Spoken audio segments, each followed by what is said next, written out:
Hello আমার ভাই বোনেরা, আমি আজকে কি রান্না করলাম সেইগুলোই আপনাদের সাথে শেয়ার করব। আসসালামু আলাইকুম, সবাই কেমন আছেন? আশা করি সবাই ভালো আছেন। আমিও আল্লাহর রহমতে আপনাদের দোয়ায় অনেকটা ভালো আছি। আমি কিন্তু আজকে ফুলকপি দিয়ে মাছের ডিমের ঝোল করব। প্রথমে আমি কিন্তু ফুলকপিগুলো কেটে ভালো করে পরিষ্কার করে ধুয়ে নিয়েছি। এখন আমি কিন্তু রান্নাটা শুরু করে দিয়েছি। মাছের ডিমগুলো কিন্তু মশলাগুলোর মধ্যে দিয়ে দিয়েছি। ডিমগুলো আমি কিন্তু মশলা দিয়ে ভালো করে কষিয়ে নেব। ডিমগুলো কষানো হয়ে গেলে আমি কিন্তু উঠিয়ে এক সাইডে রেখে দেবো। তারপরে কিন্তু আমি তরকারি রান্নাটা শুরু করব। একটা কথা কি, স্বামীর যখন শূন্য পকেট থাকে তখন স্ত্রী ব্যতীত কেউ তার পাশে দাঁড়ায় না। এমনকি তখন তার স্ত্রী সন্তানও তার পরিবারের কাছে বোঝা হয়ে যায়। একজন ভালো স্ত্রী স্বামীর টাকা না থাকলেও কখনো তাকে ছেড়ে যায় না। একজন ভালো স্ত্রী তার স্বামীর পাশে থেকে তাকে প্রতিষ্ঠিত হওয়ায় সাহায্য করে। পরিবারের ছেলেটা কর্ম না করলে পরিবারের কাছে বোঝা হয়ে যায়। কথায় কথায় তখন তাকে বলে, তোমার বউ বাচ্চাদের আমরা বসিয়ে বসিয়ে খাওয়াতে পারবো না, তুমি কাজকর্ম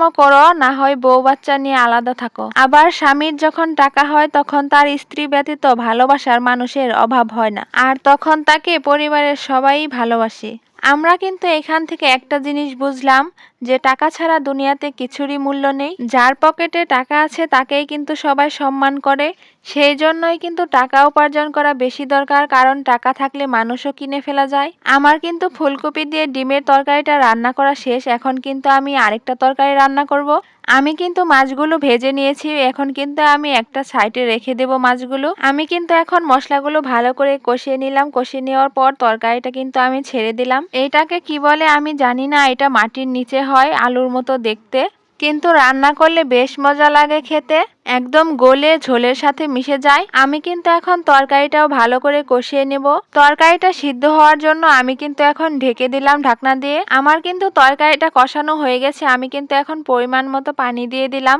আমার রান্নাটা আপনাদের কাছে কেমন লেগেছে অবশ্যই কিন্তু আমাকে কমেন্টে জানাবেন। জীবনে কিছু পারি আর না পারি, রান্নাটা কিন্তু ভালোই করতে পারি। তরকারিটা রান্না কিন্তু আমার শেষের দিকে, সেই জন্য আমি কিন্তু ধনিয়া পাতাগুলো দিয়ে দিলাম।